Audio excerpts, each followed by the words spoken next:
رسول الله صلی الله علیه وسلم کې هر صفت وو چې الله تعالی په مخلوق کې یو څه صفت پیدا کړی دی په نبی علیه السلام کې. ما چې کوم شعر دې تفسیر کې ویل هغه شعر خلاصه دا و: یا صاحب الجمال و یا سید البشر، اے د شایست خاوند رسول الله صلی الله علیه وسلم صحابي وایي، اے هغه څوک چې دا ټول بشر سردار یې، من وجهک المنیر لقد نور القمر، استاد مبارک مخ په خاطر باندې د اسپوږمۍ ځلېدل. ترمذی شریف حدیث دی. صحابی مبارک فرمایي رسول الله صلی الله علیه وسلم ما ورته کتل مخته د څوار د تم سپورمي مو یو پلان مې سپورمي ته وکتل د حبیب علیه السلام ته وې د ډیرو کتل ورسته مې دا فیصله وکړل چې د رسول الله صلی الله علیه وسلم ورنا د سپورمي ورنا ډیر ده دا الله د حبیب علیه السلام ورنا دومره قدر و. من وجهک المنیر لقد نور القمر، سپورمي چې د هغه ستاد نور څخه نور اخستې ستا په خاطر باندې هغه روښانه ده، کستا نورانیت نه په سپورمي کې نور ده. هغه شاعر وای تلک المر توبه توبه المر لك تجانانا، تم مشبه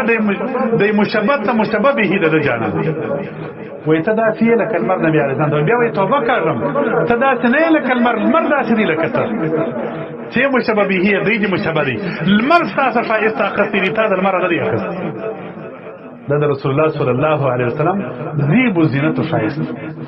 بیا شاعر پس څوای لا يمكن الثناء كما كان حقه، د رسول الله صلی الله علیه وسلم څومره قدر حق دی هغه د امکان نشته چې بنده دی هغه صفات وکي. یا ځکه وایي سم بل مولا هیڅوک د رسول الله صلی الله علیه وسلم کامل صفات نشي کولای. نو مختصر یو خبر به درته وکړم د نبی اسلام په صفات کې. هغه شاعر وایي بعد از خدای توی این قصه مختصر، د خدای جل جلاله اول مقام ستاري دا مختصر خبره د خدای په صفت نه دی موصوفه په بندگانو کې چې څه صفات رسول الله صلی الله علیه وسلم موصوف. نبی علیه الصلاۃ والسلام په بدن باندې درمیانه سره ونه ډیر جګو نه ډیر ګرځي، خو علما لیکي معجزه دا و نبی علیه السلام چې په ارتو نه ډیر خلکو کې ولاړ وي، په ارتو نه جګو خلکو کې د ټول لوړ ښکار کوي د چا چې څه ښکار کوي دا معجزه و. رسول الله صلی الله علیه وسلم مبارک په بدن باندې نه ډیر ډنګر و نه ډیر چاغو. اخر زمانه کې غوښ یو څه درنیس ولې د چاغو صفات مائل سو خو ډیر بیا نه چاغ شوی، نه ډیر ډنګر و نه ډیر چاغو په درمیانه حالت. دا الله حبیب صلی الله علیه وسلم مبارک رنگ د مخ چې وو په ټول اصحابانو کې هغه صحابه نقل کړی دي چې کشنیان دي غټ صحابي نبی علیه السلام ته مخ مخ نه سوي کتلی، دا نور یې داسې تیز و چې چا سترګې نه سوي ورړولی، خو کشنیانو صحابه ورته کتل هغوی بیا ذکر کوي ور د مبارک مخ داسې وتا چې لمر یې په مخ کې بله ګرځي وراګرځي. د رسول الله صلی الله علیه وسلم مبارک زړه درلودله، زړه مبارک د نبی علیه الصلاۃ والسلام مبارک غاڼه زړه و، خدای الله حبیب صلی الله علیه وسلم پر زړه کې لږ سپین رشتان کې درلودل، د دروش په تو کار او سپین رشته ډیر نه و، لږ کم دا ونی زړه سپینېدل. امام بیجوری رحمه الله وایي ځکه د نبی علیه السلام هر صفت که چا بد وي سو یا کافر دی. وې د نبی اسلام زړه ځکه ډیر نه سپینېدل چې څه د سپینه زړه نه خوښه. الله تعالی رحم وکړي سني چې چا د سپینه زړه په خاطر باندې بد ونه یسیږي کافر کیږي باندې په دې خاطر زړه نه سپینه. که چا د نبی علیه السلام رښتته په ورښتګي ویل کافر دی، که چا ویل چې نبی اسلام د رنګ تور وام کافر دی، ځکه رسول الله صلی الله علیه وسلم صفات په تواتر ثابت دي. د علامه بیجوری په محبر دنیا کې لیکلي نبی اسلام پرنګ سپینو، رسول الله صلی الله علیه وسلم برک جګ نری د توري غونډه فازه و. د الله حبیب علیه السلام تکي توري سترګي وي، ورید مبارکان د نبی اسلام برک په مابین کې فاصله درلودي چې دا سپورمي غونډه وريځي. د الله د حبیب علیه السلام مبارک د سر څونی درلودلې، نبی علیه السلام څونی جوړولې، خدا څونی درې رقم وي، اخري حاجه دا و چې وژو تر رسیدلې، د وژو لاندې نه اله کوي نبی علیه السلام، بلکې شی لام نه دی بلې خوشی کړی نه. رسول الله صلی الله علیه وسلم سر بغیر له حج او عمره نه خریلی، دا یو مسله ده. ایا سر خریل بغیر له حج او عمره څنګه دي؟ نبی علیه السلام نه خریلی. مولا قاری رحمه الله مرقات کې لیکلي دي وای رواجی خو سنت کار نه دي. مولانا محمد ایوب بیچاوری رحمه الله مجموع رسائل کې پر دې باندې لیکنه کړې ده، وای که سړی سر په دې نیت خروي چې ثواب لري وای دا ګناګار دی بغیر له حج او عمره. د امام قسطلانی رحمه الله او د حفیظ ابو شامه رحمه الله اقوال پر دې نقل کړی دي چې سر به سړی څونی پریږدي که عذر نو که عذر و پروا نه کړي، عذر په خاطر پروا نه کړي، خو بیا جائز دی سنت نه دی.